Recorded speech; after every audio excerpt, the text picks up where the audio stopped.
কোরআন কি বলে আর হুজুর কি বলে, আসেন একটু আমরা একটু আলোচনা করি। আল্লাহ কোরআনে বলতেছেন যে আর যারা তাতে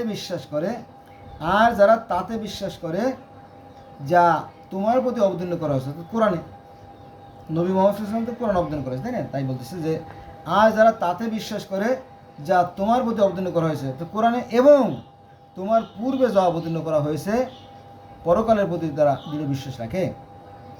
এখন এই ভিডিওতে আমি একটা প্রশ্ন রাখতে চাই যে এই যে পৃথিবীতে 4,500 ধর্ম, অর্থাৎ 4,500 ধর্ম অথবা 4,315 ধর্ম, যাই হোক না কেন, এখন এই যে 4,500 ধর্মের অনুসারী, তারা তো সেই একই সৃষ্টিকর্তায় বিশ্বাস করে। তারা বলে থাকে যে এই যে বিশ্ব ব্রহ্মাণ্ড সুশৃঙ্খল আর সুনিয়ন্ত্রিতভাবে পরিচালিত হচ্ছে, নিঃসন্দেহে এর পিছনে একটা শক্তি আছে। এ ব্যাপারে আপনার কী মত,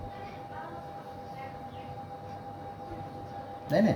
তাহলে তারা তো বিশ্বাস করছে সৃষ্টিকর্তা এবং তারা সৎ কাজও করতেছে, কিন্তু এই ধর্মগুরুরা এই বিষয়গুলোকে ঘুরিয়ে ফিরিয়ে পেঁচিয়ে আমাদেরকে বোঝানোর চেষ্টা করে। এটা খুবই কষ্টের ব্যাপার। যেমন